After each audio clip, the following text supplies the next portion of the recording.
Okay, so this is the grave of John Donohoe, who was believed to have been shot by a Bushranger king. His grave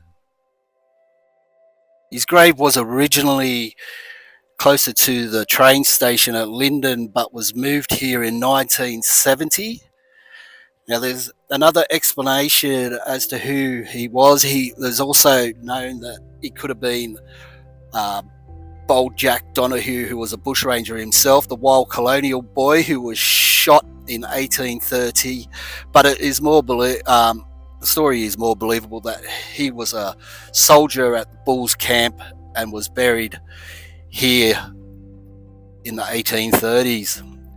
So I'm not sure where the King's Cave is. It says it's adjacent to this gravesite. There's no headstone here, but I did find a picture of it, so we'll put that up. So this is just a bit of extra footage of another person who may have been at Bull's camp.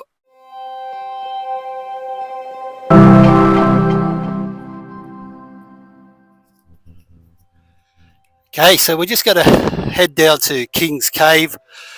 It's just behind me.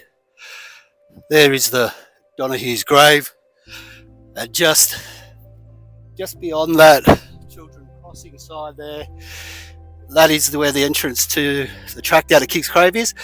It's probably only a couple of minute walk, so let's head on down.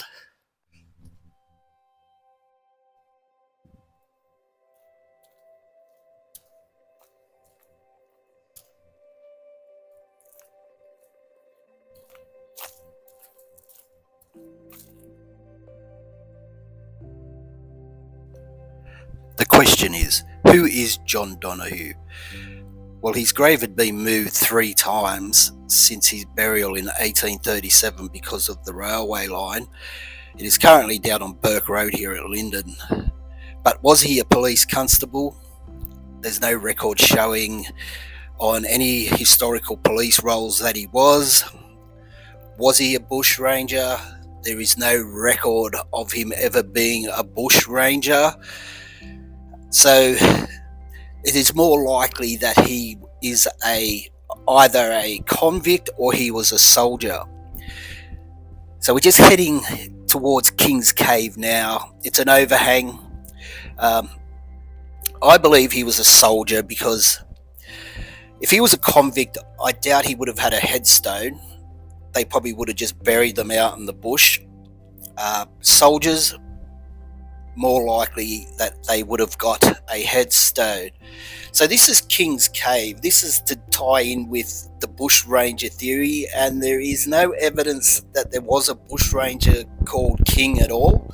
It is more likely it was named after the 4th King's Own Regiment, which was the soldiers who were in charge of the convicts when building Cox Road across the Blue Mountains.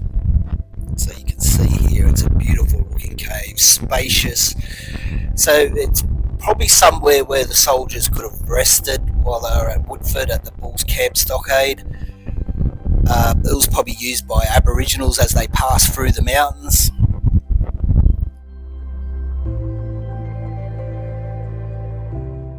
So that the mystery of who John Donohoe is continues to this day. Even his grave his headstone was inscripted on both sides. Once they moved it, I think the second time, and they misspelt his name. So it was either Jack Donohoe, spelled H-O-E at the end, and then when they put the inscription again on it later, it was Donohoe with a H-U-E. So we're just looking at like a, a retaining wall there. So that's King's Cave. You can see there's chairs there where I guess the youngsters come down and have a fire. So the mystery will probably continue to go on for another 100 years or forever. So that just about wraps up this video. I hope you enjoyed a little bit on John Donohoe, a grave that's on the side of the road where hardly anybody would pass by it. But this is the cave. Thanks again for joining me.